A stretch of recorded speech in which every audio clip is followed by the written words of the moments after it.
Hello everyone, welcome to the video, and today we're going to be talking about one of the best lightning builds in all of Elden Ring.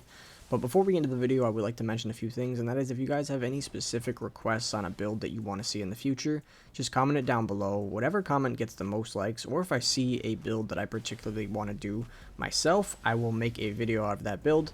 So whatever you want to see, comment it below, and if it happens to be the most liked, I will make that video. Another thing I want to mention is that if you guys like this video and you found this build helpful, make sure to drop a like on the video and a sub to the channel. It would help me out a lot and I would really appreciate it. With that being said, if you guys have any trouble getting any of the items for the build, or if you need any runes or any items in general, you can go to aoa.com and use code SERAPH for 3% off. I'll put the link in the description.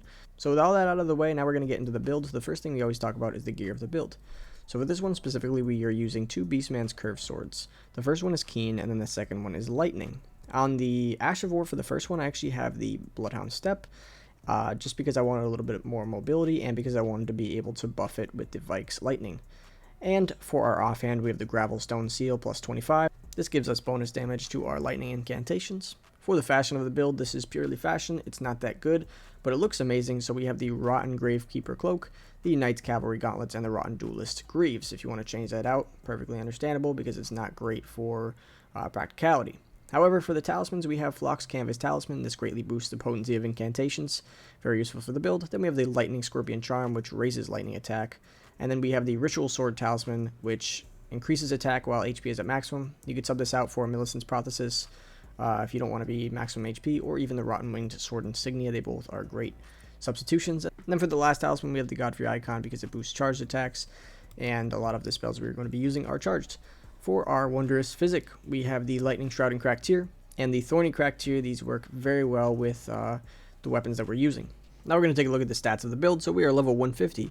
We have 50 Vigor, 30 Mind, 32 Endurance, 13 Strength, 40 Dexterity, 10 Intelligence, 45 Faith, and 9 Arcane. I'm going to talk a little bit about why we separate our Faith and Dexterity a little bit later in the video, so stay tuned for that if you're wondering why. So now we're going to take a look at the incantations of the build. So for the first incantation, we have Vike's Dragon Bolt.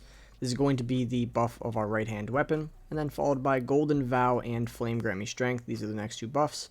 Then we have Lightning Spear, Horned Bolt, Ancient Dragon's Lightning Strike, and Ancient Dragon's Lightning Spear. I don't even have a last incantation because I feel like all of the other red lightning incantations are pretty useless, with the exception of maybe the Glaive one, which does have a decent range. However, I didn't seem to need it, so that's pretty much it for the incantations of the build. So now we're going to talk a little bit about why it works, as well as how you should be using it. So the first thing I want to talk about, now that we have all of the gear and the stats out of the way, is the fact that we have 45 Faith and 40 Dexterity. The reason our Dexterity is so high is because of a lot of lightning in this game actually scales off of Dexterity instead of Faith. So if you have any Ash of War on your weapon, it is going to make the damage from that weapon scale from Dexterity instead of Faith. So that's why we put a little bit more points into the Dexterity side, just because I wanted to have a little bit more sturdy damage from our actual physical attacks. And even with this low of Faith, I was still able to have pretty consistent damage on my lightning incantations just because of the talismans we're running. So now I want to talk about the setup of this build and exactly what you should be doing before fights. So basically this build has 3 buffs, and the first one is, like I said, the Vike's Dragon Bolt, and this is what you're going to put on your weapon because it's going to make your weapon do a lot more damage, and it's going to give it that red lightning. And then right after that, we are going to throw on the Golden Vow and Flame Grant Me Strength. Flame Grant Me Strength gives you 20% extra fire damage and physical damage. So it works out very well for this build because we're using physical damage, obviously, for our actual curved swords. We just have them lightning infused. So a lot of the damage is still physical. And Flame Grant Me Strength does stack with Golden Vow. However, whenever you throw on those 2 buffs after the Vike's one, you lose the power of the lightning on your body. So you do lose that buff. However, I feel like it was more worth it to have Golden Vow and Flame Grant Me Strength instead of just the lightning, because they are a little bit more beneficial to the build itself. So once you pop all your buffs, you just basically hit your Wondrous Physic Flask and you're ready to do all the damage in the world. You can pretty much run this build however you want to. It's kind of like a hybrid between a full sword build and a caster build. So since this build is actually a sword build and a caster build, it's a nice little hybrid. You have a lot of versatility that you can be able to decide where you want to go. So you can literally go full caster, you can go the hybrid, whereas you use both, or you could just do the full swords build. Depending on what you do, you're going to want to obviously change around your talismans a little bit, but this build is pretty awesome for that fact alone, because you get so much versatility in how you want to play the game. And no matter what direction you choose to go in, you'll be getting outstanding damage. So if you did want to go into the more incantation based part of it, the caster side of it, all you would have to do is get a second gravel stones seal, and once you do that, you'll get an extra, I think it's 15% addition to the lightning damage. So that 15% helps out a lot, and as well as you can respec if you wanted to go more caster. I was working on a dual caster build, but I didn't decide to post it just because it didn't have enough versatility. So for this build, I definitely wanted to make that one of the main points.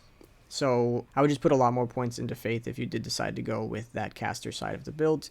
And if you wanted to go more the sword side, just keep the stats how they are, and you could maybe remove Flock's Talisman if you wanted to, and throw in Millicent's mixed with the Rotten Wing Sword Insignia to get that more, to get a lot more damage from your swords alone.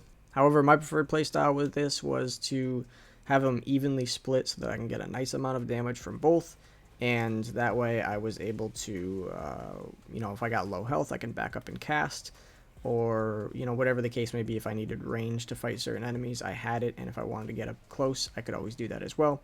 But it's up to you guys. So that's pretty much it for today's video. If you guys like the build, make sure to drop a like on the video and a sub to the channel, and like I said earlier, if you have any specific build you want to see, just comment below. But that's pretty much it for today, so thank you guys so much for watching, and I will see you next time.